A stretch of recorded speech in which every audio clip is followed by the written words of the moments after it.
I'm not the best programmer. I was never a teenage prodigy who created a viral app in his bedroom, and I didn't go to MIT. I'm just a normal guy who worked hard and made a career for himself through coding. I was 13 years old when I first saw the movie The Social Network, and I thought it was the coolest thing ever. Right after watching it, I went online to try to learn how to code and failed miserably. However, I did manage to learn how to edit the HTML of a web page. But I quickly forgot about it until a few years later when I started thinking about what I might major in college. One of my friends mentioned that you can make a lot of money if you major in computer science. So of course that's all I had to hear to choose that as my major. But it turns out that coding is a little bit harder than I thought it would be. Right before college, I started taking some coding courses on Codecademy. And while I found it interesting, I also struggled a lot. I knew that if I didn't take coding very seriously in college, then I wasn't gonna make it. So when I started college, I decided to cut off all my friends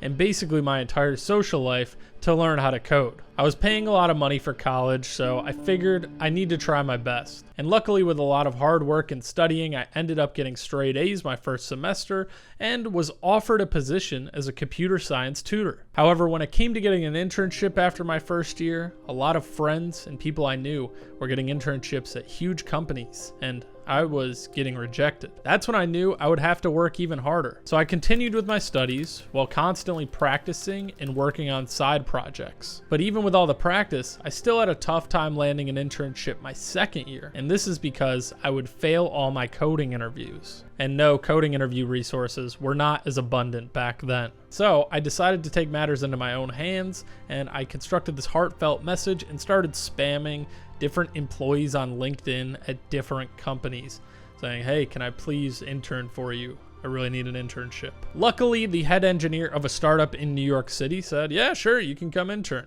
I didn't even have to interview. Call it dumb luck or determination to spam those messages. And at this internship is where I learned a lot. I truly think spending one-on-one time with a mentor or someone with a lot of programming experience can really open up your mind and help you understand coding a lot better. After that internship, I went back to school feeling pretty confident. I maintained good grades, did side projects, and I was able to land a paid research position the following summer. By my senior year, I had a pretty good portfolio of projects, I had won hackathons, and I felt pretty good about my chances of landing a full-time role. However, since in those previous years, I used to struggle with coding interviews, I had to study this time. And this is around the time when LeetCode started gaining popularity. So I used to attend all of my college lectures, but instead of paying attention, a lot of the time, I would just be working on LeetCode. I made sure to solve at least one problem a day, and I even recorded videos solving these problems and studying for my YouTube channel. So by the time I was interviewing, not only was I prepared for the coding interviews, but I had this impressive YouTube channel with hundreds of videos showcasing my programming skills to show. And this was really beneficial in my job hunt, considering a lot of people didn't have programming YouTube channels at the time. That summer, I interned for an NFL company as a mobile application developer, and immediately afterwards, I went to San Francisco to work at a startup company as a software engineer. It was only then in San Francisco that my YouTube channel started gaining a lot of popularity, and I chose to pursue a career in programming content creation rather than software engineering.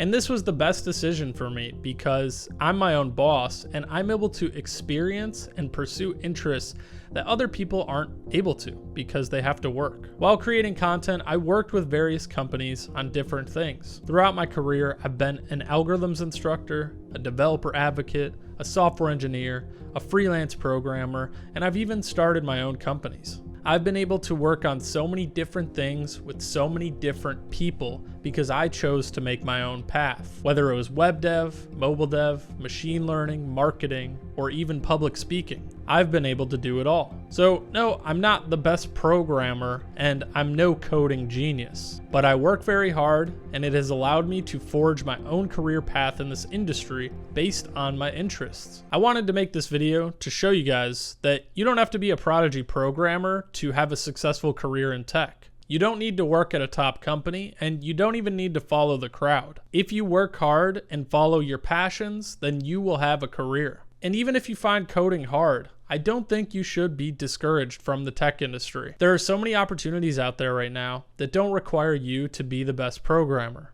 Higher level languages and new tools are constantly being developed to make coding easier. For example, just look at some of the emerging technologies like Wix Studio, which is a newer web creation platform for professionals and agencies that leverages AI to make building for the web much easier. If you're a freelancer, using something like Wix Studio can give you a competitive edge over others. While they try to build from the ground up, Wix Studio has templates and out-of-the-box business solutions that allow you to design, develop, and scale much faster and more easily than the competition. With enterprise-grade infrastructure and design tools like no-code animations and AI responsiveness, Wix Studio can help you build incredible websites easily. Even their app market is a newer opportunity, where there are reusable website components that you can design, develop, and monetize. Another technology a lot of people still aren't using is ChatGPT.